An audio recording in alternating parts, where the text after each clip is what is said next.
Bonjour, bonjour peuple de Dieu, ça dépend de l'heure par laquelle vous nous suivez. Et encore, je dirais, shalom, shalom à tout le peuple de Dieu en général. Là où vous nous suivez, Tolobakake biso toza basali nabino. Et ce qui te yeboye, c'est que le Kambakoloba ezali ou bien bobenga ki biso, bomoni ki sengeli to faire parler quelqu'un. Ou to bengaka la bouche autorisée ou les hommes de Dieu.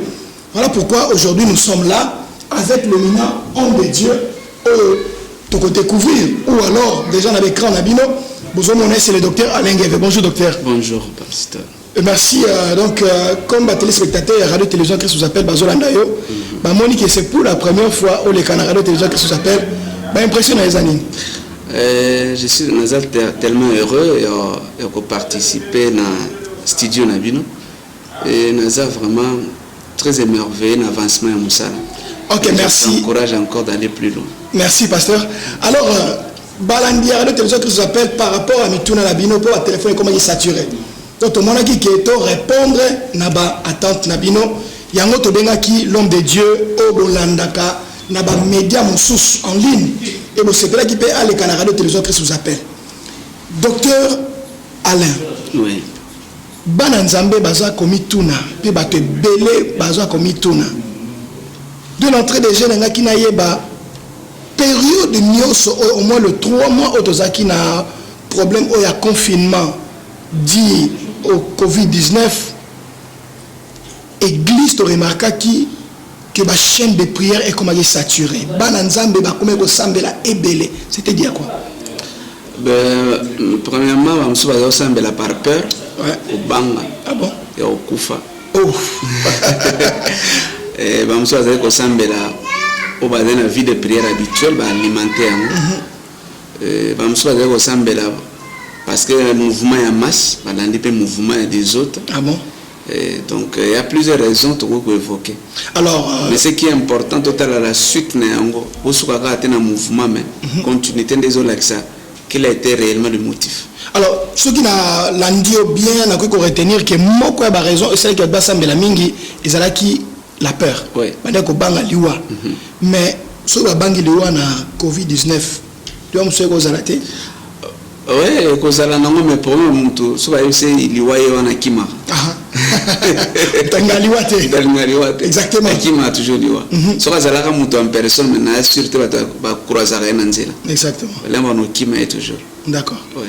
OK, alors parce que ici biso qui est photos c'est aussi la suite. Oui. Alors quoi c'est sur la suite c'est quoi? Ça veut dire pour toi vrai but vrai objectif au sein de l'année soit qui émotion soit qui peur tout le monde a continuité ensuite. D'accord. Donc suite n'a pas là que à pour un vrai ou peut-être motivé par ça. Mais ce qui est aussi important, il faut retenir que pendant un moment la chaîne de prière l'église a gagné des âmes. Amen. On n'a pas seulement prié par peur mais il y a aussi ceux qui ont été motivés. Il y a aussi une récolte des âmes au moyen des internet, au moyen de la période.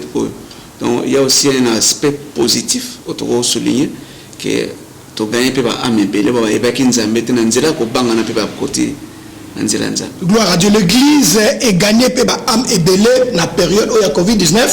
Même nous dirons que Tozaki vraiment qu'on constater la chaîne de prière Nabiso, la radio télévision qui nous appelle par des missions données représentés en direct, et ça qui vraiment saturé pendant que Tonda est belé. Donc normalement que l'église aussi a bénéficié. Oui.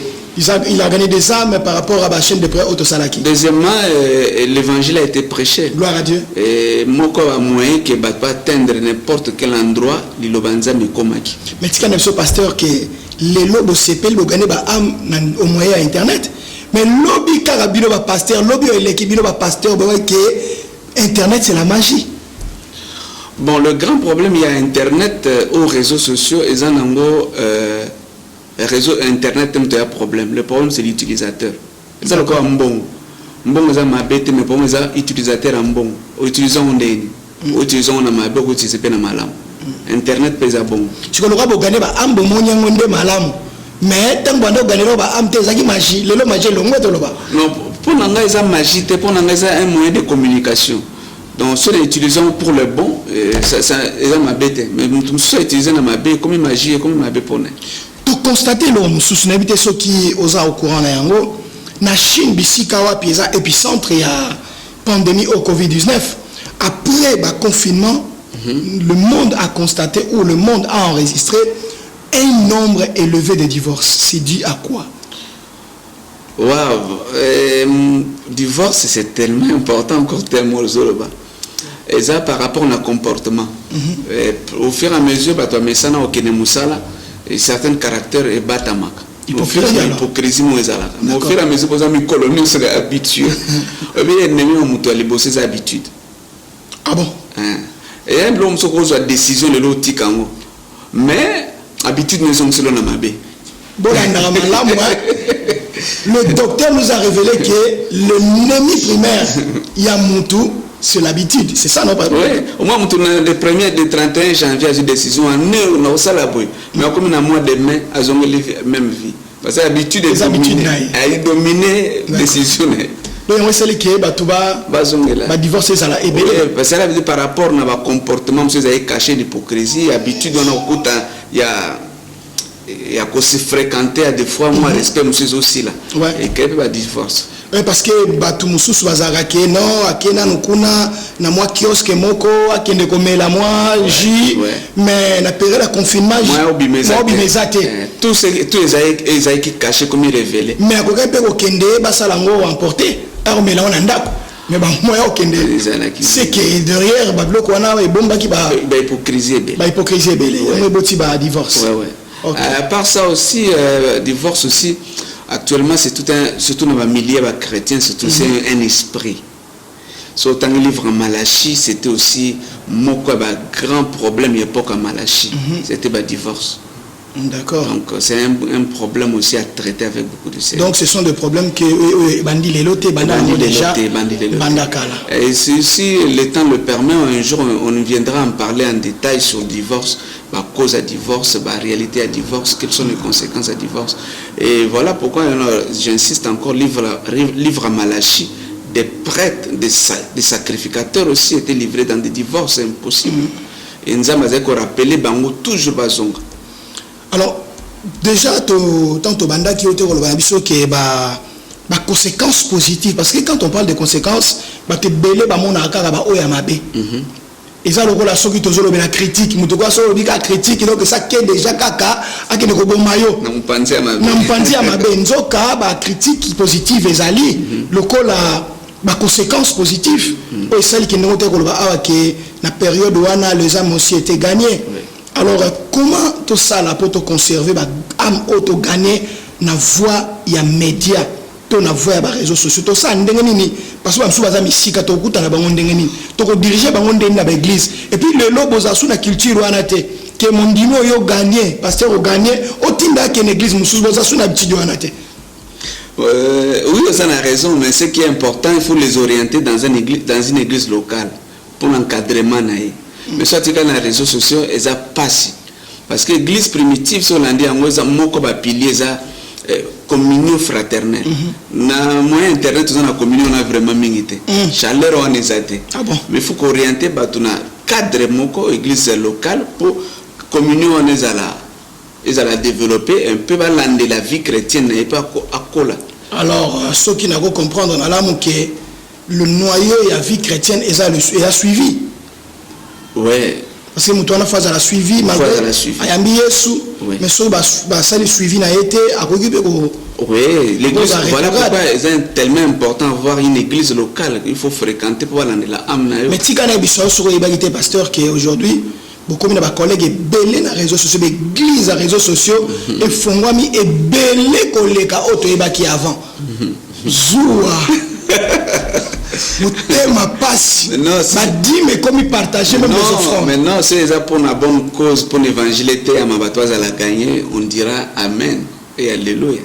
Alors par rapport à thème nabiso église post Covid-19 est-ce qu'on expliquer bisonano Covid-19 ba te belé bazoko ignorer yango nazwa qui appelle Nicolas les cas ndeko moka bisinga ke maladie wana ezate surtout bandeko na biso ya Afrique balobi non maladie wana ezate pasteur oyo yozali est-ce que maladie wana ezali oui ezako exister maladie ça existe, mais il faut trouver le pourquoi cette maladie existe.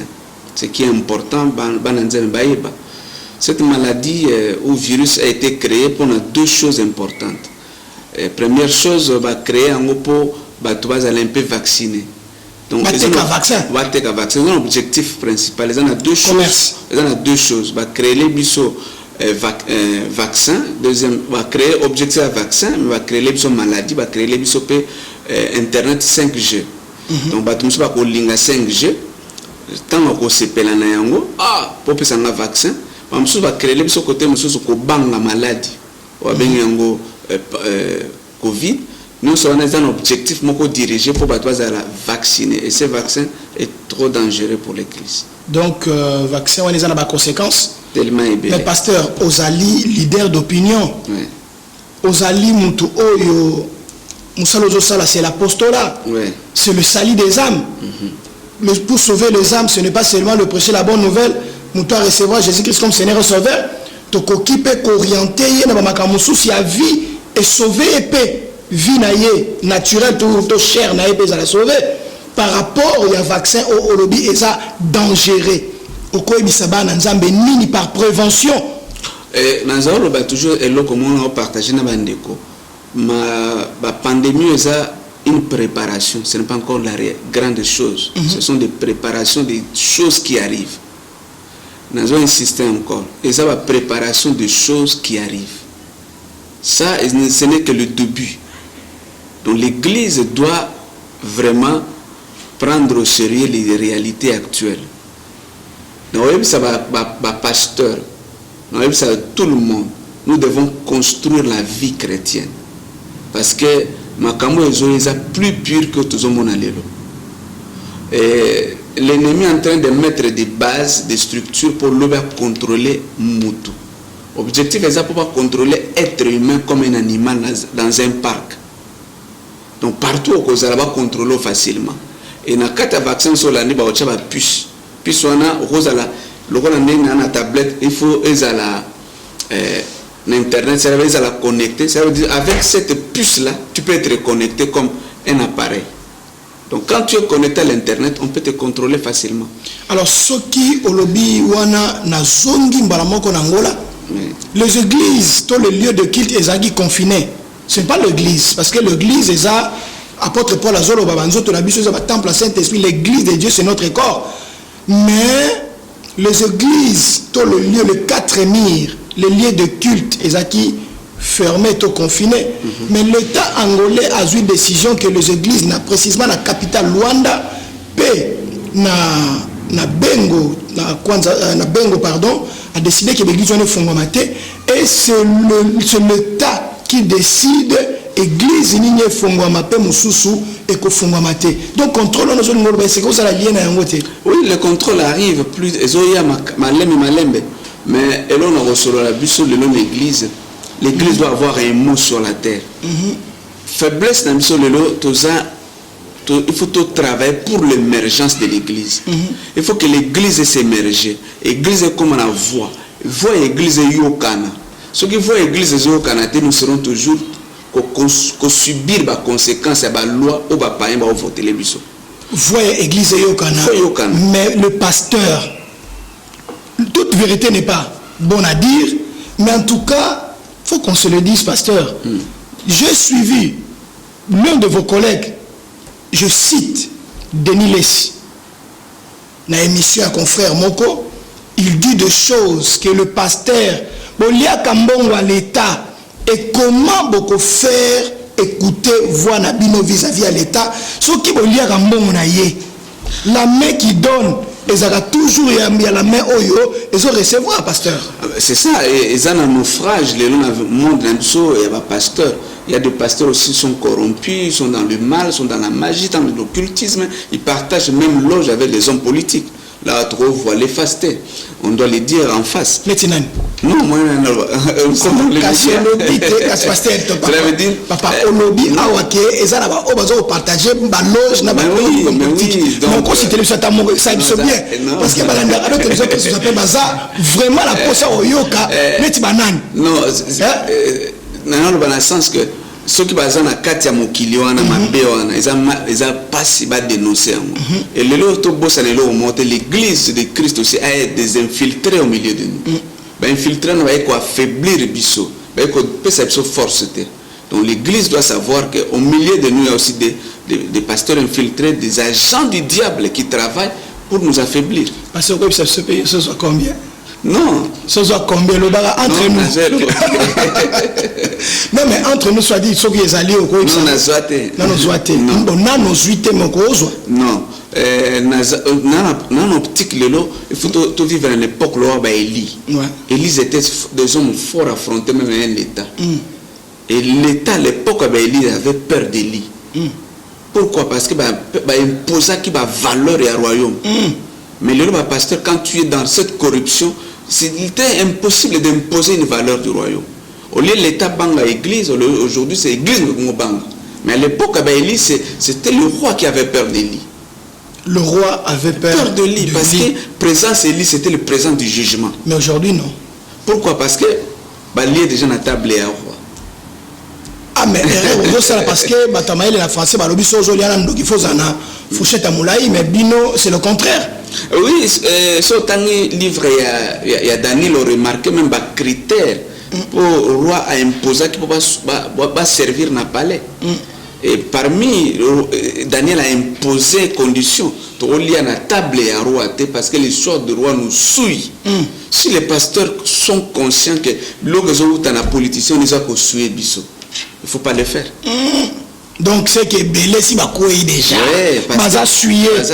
Donc c'est ça, c'est la parole de Dieu, c'est Daniel qui nous le dit. Ouais, c'est ça. On a faiblesse. Alors c'est ça de vérité au balandia de télévision qui s'appelle Bazana Moposa. Bah yémana si tu comptes taper dans mon zino to bimisa. Mama Kambebele. Parce que pendant le période il y a Covid-19 parce que tous ont mis la Covid-19 parce que tiba conséquences dans nos landapso tisiko. Est-ce que avantage ni bon déjà premier avantage de l'église qui église gagné par âme mais vous avez perdu beaucoup de choses. Vous perdez qui vos offrandes, vous avez perdu les dîmes, vous perdez qui paie contact direct avec les fidèles. Alors si vous pensez nini parce que bah nina na RDC bah saliba Orange Money bah saliba bino ce que ça indeni tout banon en Europe ça indeni na. Bon les ana ba oyo baziye binzambe na bango bazaye pesa pe offrande na bango. Donc c'est pas qu'on généraliser tout le monde. Mais ce qui est important, ce n'est pas d'abord les offrandes. Là. Ça fait partir, il y a culte, ça fait partir, il y a vie chrétienne, mais ce n'est pas ça qui est d'abord l'important. Maman Marie-José, Maman Marie-José, bien que Jean Zoleka, au PC, offrande na badim, yo benga ndengwana te. Non. Mais alors, moi, il faut retenir la crise, c'est ça la Bible. Comment la crise on a toi bimana yango? C'est ça la grande question que l'Église doit poser des questions. N'importe qui Abraham crise des alaki. Mais Abraham s'en sortait dans la crise on a comment? N'importe qui a Joseph crise des alaki.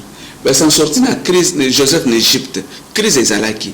Mais s'en sortir dans la crise comment? Ce sont les moyens que l'Église doit étudier pour ayer la bise brisqueté. Et deuxièmement, l'Église, normalement crise il y a une église au la brisque. On se pose les questions, mais où sont les prophètes? Parce que le prophète va avertir qu'il y a un danger qui arrive. Non, mais le prophète, il y a qui? Il y a des réseaux sociaux, il y a des WhatsApp, qui m'ont dit que bougie. Voilà pendant crise. Pendant crise. Mais verset qui saute avant. Mais la prophétie, prophétie, on a peut-être qui te tombe à ta prophétie, on peut, et qui s'amène en moté, pasteur. Si vous avez comme on dit ma bino, tout on dit ma bino li sous-souté. N'a pas porté jugement sur prophétie, oui, n'a pas porté jugement comme un homme spirituel, mais n'a vraiment porté jugement sur un moté. Parce que prophétie, monde la prophétie, c'est un monde aussi tellement complexe. Prophétie que vous avez en Nzambe, première source, c'est que vous avez en Moutouye, que vous avez en Satan. Donc, ce que vous avez source à prophétie, doit comprendre que prophétie ezabo.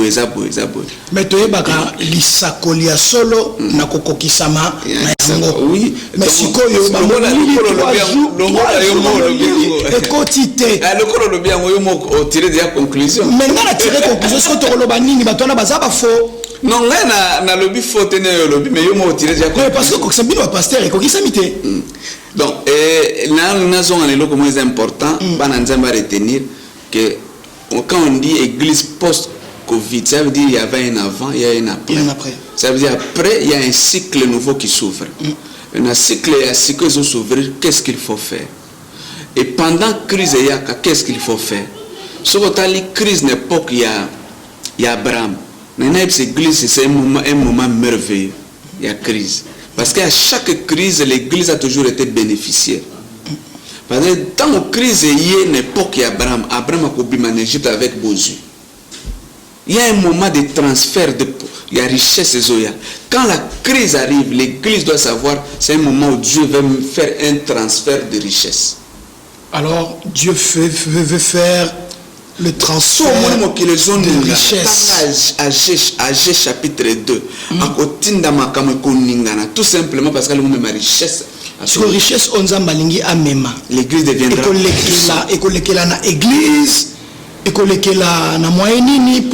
Les moyens de Dieu sont insondables. Ça peut être par un homme, ça peut être par quel moyen, mais je sais que pendant ces crises, moments de crise, ce sont des grands moments que Dieu veut bénir son église. Alors, message n'est particulier au niveau Pesaba Nzambe Lelo après la crise. Un message ni spécifique aux années Pesaba Nzambe. À chaque crise, il y a toujours un méthode. À chaque crise, il y a la Bible. Il y avait toujours un moyen particulier à utiliser. Dans ce exemple, à l'époque, il y a Joseph en Égypte. Moka moyen qui est important, monin qui nous a les oya, avertir bango. Et qu'est-ce que Joseph a proposé qui va approvisionner. Et tant approvisionner, crise d'aller ma case, l'église doit aussi se donner à l'investissement. Comme quoi? Investir dans tous les domaines possibles. N'importe qui a Isaac, crise des alaki. Même pour Kima, à Kendewapi, na Égypte Ngunda. Maintenant, même si il y a sème dans le pays. Donc, pendant le moment de crise, ce sont les moments de s'aimer. Ce sont des moments d'investir. Ce sont des moments de faire une activité. Et c'est quand vous faites le transfert de richesse viendra. Et Isaac est devenu puissant, riche. C'est un moment d'abondance. C'est un moment où crise est alaki n'amboka. Mais c'est dans un tel moment que Dieu les a bénis. Donc l'église ne peut pas avoir peur de la crise. Elle doit affronter la crise avec les méthodes bibliques pour imposer le système des royaumes. Alors pasteur, on a une méthode biblique. Est-ce que tu peux nous citer quelques méthodes bibliques où l'église est utilisée? On appelle cet exemple, à l'époque, il y a Isaac. C'est une méthode qui qu'on s'aimer, qu'on investir, qu'on l'on, qu'on travaille. À l'époque, il y a Élie. Crise ezalaki, mais c'était la prière. N'importe qui a Joseph, c'est ezalaki koteka, ateka qui marchandise ou bombaki. Koteka c'est important. Commercialisation et ça qui va comme puissant. Donc il y a toujours un moyen que l'église peut surmonter les moments de crise. Alors maintenant lundi au pasteur parce que la radio télévision Christ vous appelle, c'est une chaîne en ligne pour l'édification de l'église, pour l'édification de tout un peuple, le peuple de Dieu. Alors pasteur, on a bien abisso méthode nous sommes comme la crise, méthode ya koteka, méthode ya kosambela, méthode ya kolona. Mais vous le serviteur de Dieu, voyez la bisso ma solo ya temps plein. Avec mais temps plein ça monte à temps plein, c'est lui qui est appelé au ministère, s'attache au ministère. Si tu n'es pas attaché le pasteur, non, si tu n'es pas sous-souté au Kende Kayou, Kaka, base en temps plein l'église, l'église doit charge na bango. Non, le baboué, pasteur. Oui que celui qui est appelé au ministère, la Bible s'attache au ministère. Si tu n'es pas appelé au ministère, pourquoi rester à temps plein? Tu dois travailler. Deuxièmement, je donne un exemple. J'ai vécu en vivre en Afrique, en vivre en Poto. J'ai expérimenté deux types. Il y a l'expérience, premièrement en Afrique, comme rester comme temple. Ici, je suis au ministère, mais je travaille. Ouais. Je fais aussi le travail, donc ce n'est pas mauvais. Ceux qui sont appelés au ministère, qui donnent au ministère, Dieu les bénira dans leur ministère. Si tu es appelé à travailler, fais ton travail. Et c'est dans ce travail-là que tu te visites. Est-ce que tu encourages que les serviteurs soient vendus, à la thé, à l'église et aux églises? Si ce que l'église est à mesure, besoin en charge, c'est bon. Si ils sont en mesure, l'amertume dans mon thème, on va détruire le ministère rapidement. J'écoute un pasteur, Colois cher. azo lelawana lobinda kuna e futamite alobini tout ça. Est-ce que cher pesa place à se plaindre pour na bloquer? Non, cher eza place à se plaindre, cher eza pour na liloba ya Nzambe. Si à se plaindre donc. Deuxième chose, ce sont des organisations. Ce qui détourne nos églises de réveil, c'est il n'y a pas de structure fiable. Il n'y a pas d'organisation. Oyoza pasteur, yomo pasteur, yomo maman, yomo kesi, il n'y a pas de structure. Et deuxième chose que nous avons, c'est pasteur, l'église est aussi une entreprise. Si l'église est une entreprise, ça veut dire une entreprise, ils ont des ressources humaines, ils ont des ressources financières. Et quand il y a des ressources, qu'est-ce qu'il faut faire pour augmenter les ressources? C'est ça qu'il faut étudier. Si vous augmentez les ressources, vous vivrez mieux. Ok, si vous augmentez les ressources, vous vivrez mieux. Nazo pesa mbote epa ya basali na Nzambe nyonso o bazolanda biso na mokili. Ba pasteur o bazana Lyon, ba pasteur o bazana Paris, bazana Afrique na Angola précisément na Kinshasa, bazana Allemagne, pe basali Nzambe nyonso ya communauté Christ vous appelle na pesi bino mbote bisika bozali so na lobi na pesa mbote epa le patriarche apôtre vosi de la meilleure Martin Luther na osali sous même na miso Nzambe. Mbote papa po ndo salinga na zala ona zalelo, mbote pa ba papa o ba lobaka pe loba po na biso la le docteur de Cacao Salomon Azana Paris Nzamba Pambola yo, mbote epa ya prophète Niez Antonio, mbote epa ya apôtre Koule, pe mbote epa ya apôtre Tsingi Mukambo Patrice.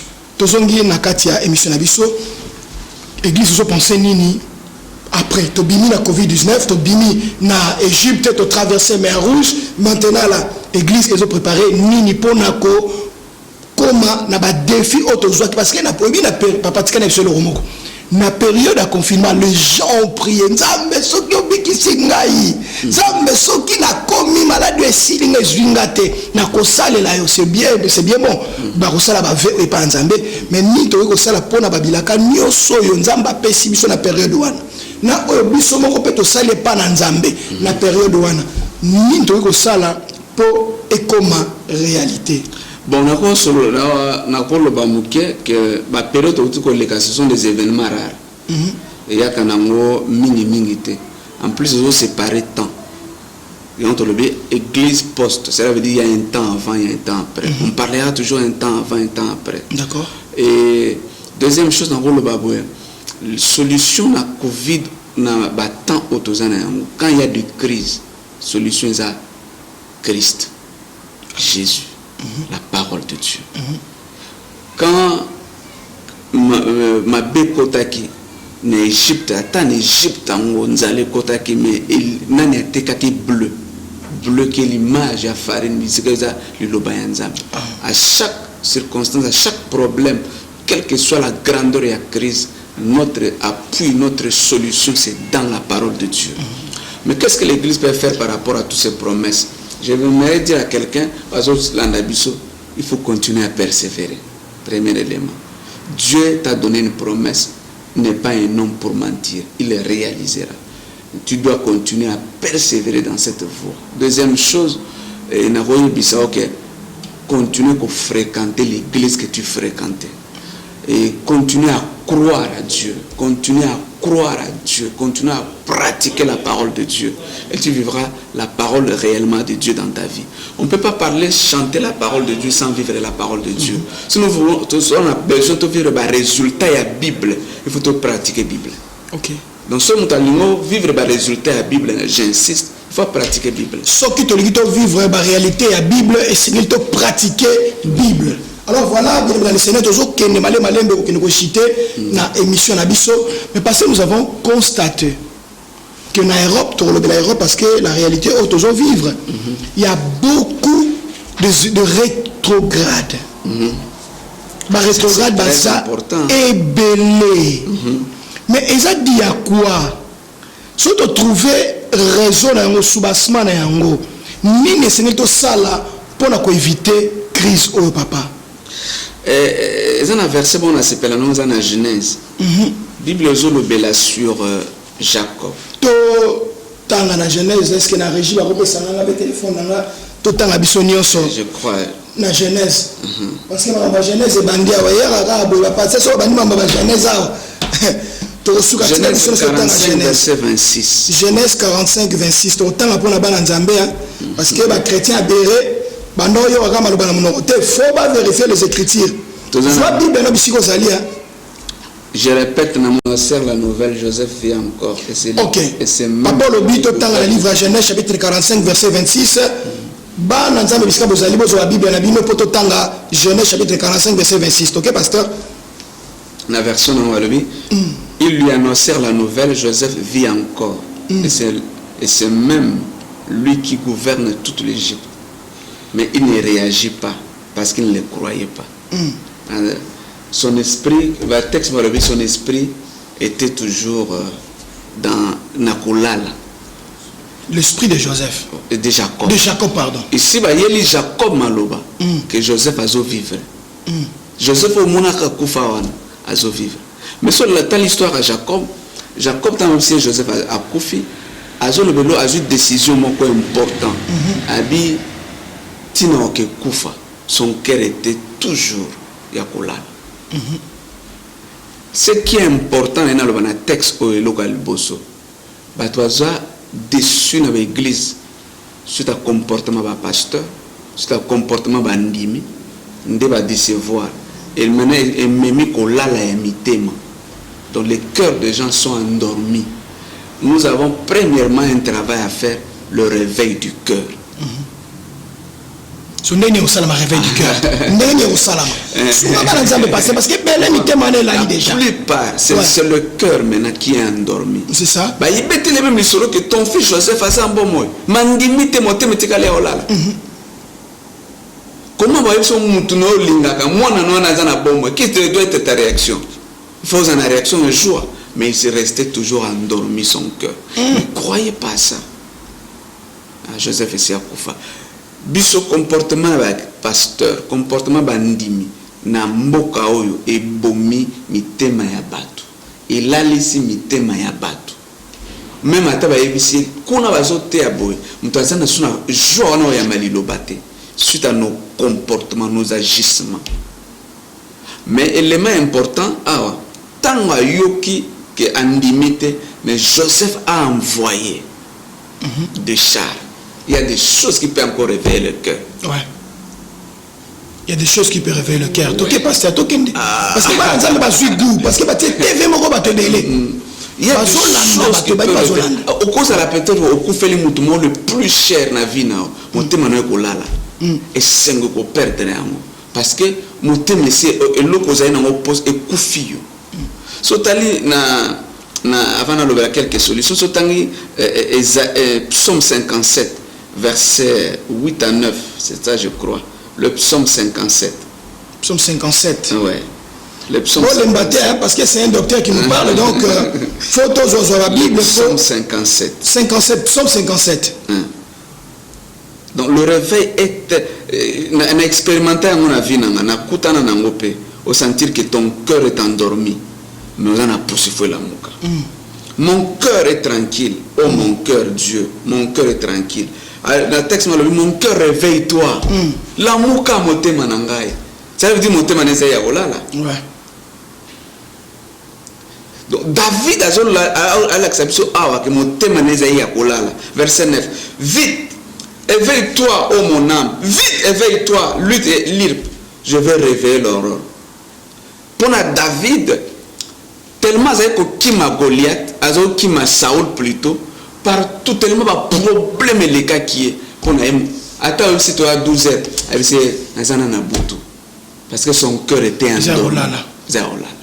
Physiquement son cœur était endormi. Même musique n'a moi adoré Nzambe et ça pour monter mes et ça olala. Donc bananzambe mitema na bango la. Ba fanda banda. Ouais. Donc siko la adoration moi pas adorer exactement. Ça pisa solution ba tuba la muka papa Bible solo ba réveille toi qui dors. La musa ba tu papa. Ba landera de télévision que vous appelle na na monsieur ba TV moko ba tebele ba zone nga ba e ba ndenge nini ba la muka. Parce que ça ndasa. Mimba louange na bango ya kola. Je même pas président de la République ba zotala. Ba ça ba sambela mais motema ya kola la go sambela.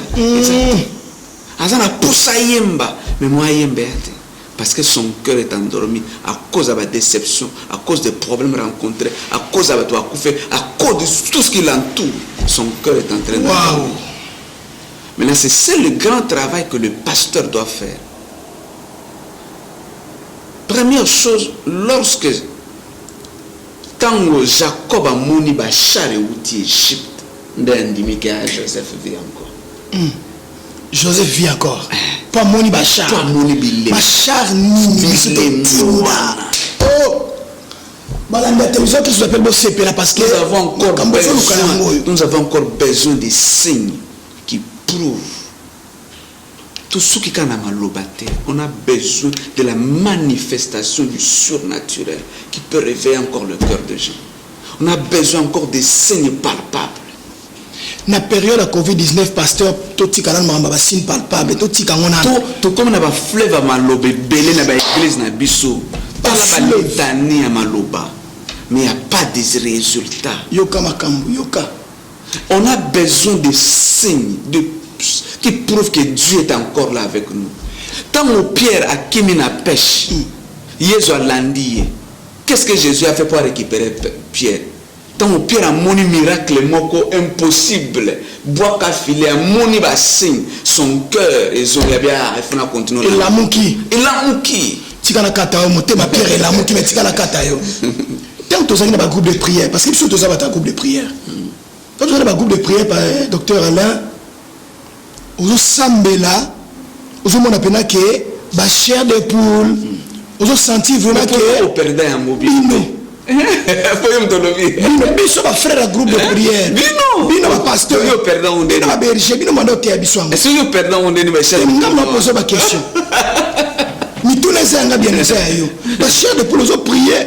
Ba makabo mona ndeko mobona otia kate pour la prière abandona ba miloko na sika ndeko mo azaki malade ayaki na prière malade pour abimi aza guéri mais aujourd'hui eza souté na période de Covid-19 mutumoko je crois ndeko na somoko ya Côte d'Ivoire ba passer ba kanga minoko na bango ba loba souté ba bikamo na ba stade ba chaise roulante o ba tom sana ba bureau na bango na ba beki babi balingi ba monango na Covid-19. Mais par contre, on va banda wana va passer par le basouté. Na rendez-vous na bandimia na ba auditeur non ya Jésus Jésus t'appelle. Na yo ça un enseignement sur l'émergence de l'église.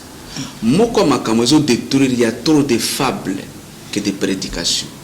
Il y a trop de fables. Ba toi zuba ma solo ba zuba ba fait étranger ba continuer l'église que la parole pure de Dieu. Donc il y a tant de choses où il faut une originalité à Makambo. C'est le spirituel qui produit les. D'abord, c'est le spirituel qui doit exister avant le matériel. Mais les autres, plus dans le matériel que dans le spirituel. Comment on a besoin, il y a des résultats, mais la spiritualité est au bout. On a qu'à passer au commun parce que beaucoup de choses, Covid-19. Non, Covid-19, c'est l'autre par rapport à moi, papa. Ah bon? Mais oui. Nous avons un témoignage de toi, Biki n'a pas belé. Et les pasteur? Ce qui est le pasteur, nous avons baké. Et ça, nous avons moyen de balinga baké nena. Donc, ils ont moyen de balinga qui moussel akendela. Gloire à Dieu, ils ont moyen de moussel nzamba décidé que moussel na akendela. Je crois aussi que Covid-19 est la fin du monde. Mais par rapport à un message qui peut le pasteur, vous avez prophétisé que c'est la fin du monde. Batubake osomba biloko babimukilizo kufa batumusuba bongoli mitema ya lokuta pona kobanga liwa toxilisi Covid-19 fait bonukilango et kufite ba pasteur boye bolobi sur la colère de Dieu. Mais papa bolobi eza be bandelia manifestation il y a marque de la bête. Makambe belé le pasteur boyebisi biso pour la période de Covid-19. Mais après ça, makambe stomoni angote. La fin du monde, la colère de Dieu, manifestation il y a comment dirais-je? Il y a antichrist. Mais selon le message, selon la Bible, que l'antichrist a se manifesté avant que le pou. Ouais, bon. Alors, on a raison. Enseigner biso. Quand la période de Covid, Mais on a pu juger enseignement tout est pasteur bien aimé.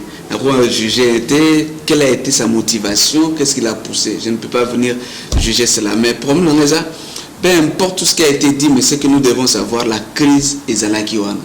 Mais tobimi la crise en nous totalement. Qu'est-ce qu'il faut faire pour s'en sortir? Et ça n'a pas fin du monde. Et ça n'a pas début. Oui, mais nous devons savoir que le monde aussi occulte, le monde aussi travaille contre nous. Mais nous aussi l'église on ne peut pas se dormir. Donc l'église aussi faut l'amour. L'église il faut travailler. L'église il faut assumer donc et positionner bateau. L'église a des fois besoin de bisoter bino bayembi. Na bino ba journaliste besoin de bisoter.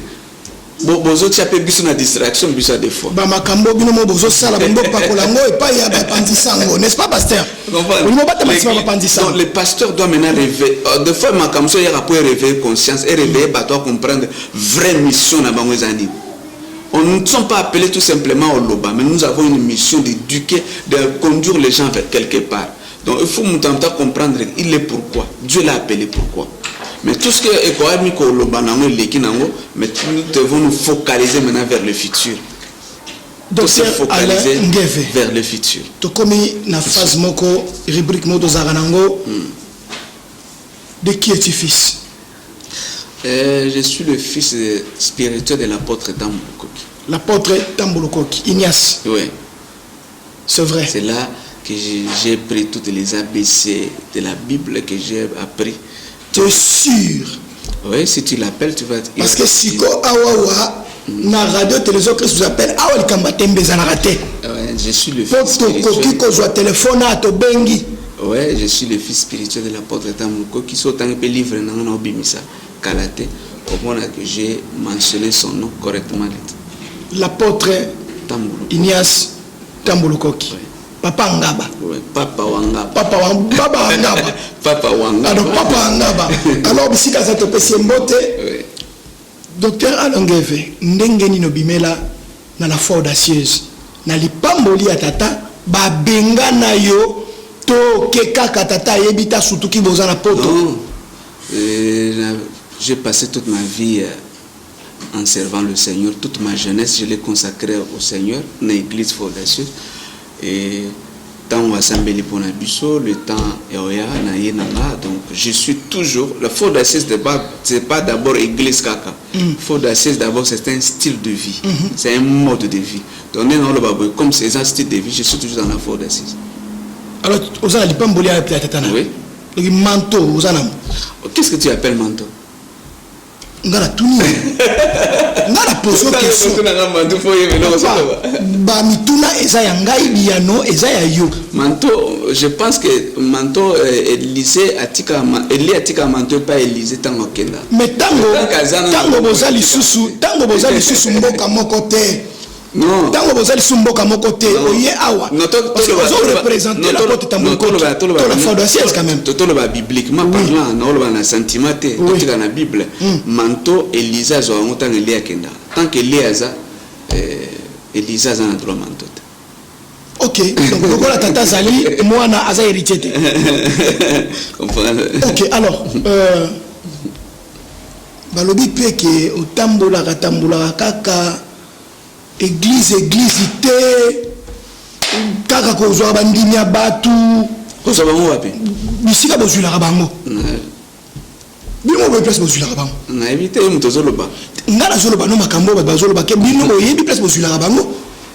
Non. Vrai ou faux? Bon, on a évité place aux autres Nazula, on prend une moni place dans Zuli Bangote. N'aquarium. Nazula, on prend un chabango. On pêche aquarium. Pour le chabango. On pêche aquarium, il y a une place au chabango. Ah, mais il y a posé question, donc on pose un mouton. Mais on a posé question. Mais on pose un non, mouton pose un précision, le réseau.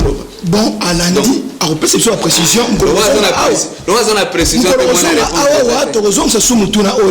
Parce que tu témoin et puis bazana posa bazwa. Donc là, on a répondu de ce qui est précis, ce qui n'est pas précis. Docteur Alain Gueve consacré ou pas? Consacré par l'apôtre Tambulukoki. Bon, le docteur Alain Gueve consacré fils légitime de l'apôtre Ignace Tambulukoki. que je salue pour la deuxième fois en passant. Papa, t'as la caméra. Yebisa balandi à radio télévision Christ vous appelle. Ba serviteur nyonso nzambe bisika bazana mokili. Ba na nzambe nyonso bisika bazana mokili. Pesa bango message on nzamba pesio pona lingomba. T'as la caméra. Alors on a construit les web sabine très important dans des temps comme il y a crise comme normal tant aux années temps où l'église doit connaître la valeur du sacerdoce de Christ et nous devons mettre ce sacerdoce de Christ à l'œuvre et servir Christ fidèlement, sincèrement et dans toute la série nous sommes qui le ceux qui ont bang nzambe salelena ko bangaye nena sa pasteur nena sa mondimi mokilo yo eza un temps nous allons aussi partir en vacances au ciel pour revenir un temps nena sa encore construire vie na yo bâtir vie na yo plus que toute autre chose to sali pour beaucoup de temps que ba église était ba temple était le temple c'est bien de tout construire mais il y a un moment donné que temple était mais il faut tout bâtir ba vie na biso.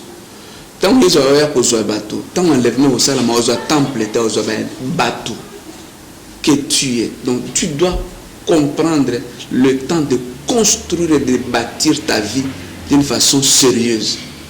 Et à ce moment-là, Dieu ne manquera pas de te bénir. Il y a peut-être encore dans le désordre. Vous êtes pasteur, vous êtes encore dans le mal, vous êtes ceci. C'est le temps de revenir. Car, Kolo Moussalo au Salé dans Rawanaza. Kolo musala aza yeba yango sala nous soko sala mais kolo musala aza le kolo musala aza au rendre compte na musala le kolo rendre compte na musala wana sala ngo avec sérieux sala ngo avec crainte sala ngo avec tremblement et ba te belé ba Paul ba sala nzambe na tremblement na crainte c'est le temps de le servir avec crainte et tremblement parce que le temps est encore examuqué on ne sait pas combien de temps nous reste encore. Je crains encore de le dire, mais je le dis. Il y a encore une crise plus dangereuse, plus dure qui arrive. L'église doit se préparer. Ce qui est passé du Covid, c'est encore rien. Ils ont eu Covid par rapport à la crise économique, mais il y a encore des crises sanitaires qui arrivent. Des crises encore plus dures. Car Paul a dit, Paul a commis on a 2 Timothée 3. Les derniers temps, les temps seront difficiles. À combien on époque on est à Rome, Rome les allait qui persécuter Bango. Époque à Paul les allait qui les temps étaient difficiles. Mais Paul a animé par l'esprit dit le temps, le dernier temps sera encore plus difficile que l'époque où il y a Vivaki. Je vous rassure, la Bible est certaine que nous n'avons pas là le temps difficile arrive, le temps difficile arrive. Mais c'est à toi de construire, j'insiste, de construire ta vie chrétienne sur le rocher, non sur le sable. Construire vie non sur le roc qui est la parole, non sur les sentiments ni sur les émotions. Pas d'émotion, pas sentiment et les caca. Ce que je pouvais vous dire, c'est ça un peu. Merci docteur Alain Guévé. Merci Nabalandignon sur Radio Télévision Christ vous appelle. Merci na équipe Mobimba, la presse, ya Christ vous appelle. Je salue Maman Saint-Tiche Morena, je salue Maman Jetoubo Tamba, la fille d'Abraham, je salue le frère Junior Moule Moule et je salue le frère Lando Christophe. Nzambe apambola bino bisikali sobozali basala nzambe nyonso bokolanda biso radio télévision qui vous appelle eza ko fungama pona bino bobenga biso na ba numéro oyo 07 53 35 59 85 bobenga biso boya kopesa message à peuple et pas peuple de Dieu bobenga biso boya tolobela basi sujet d'actualité.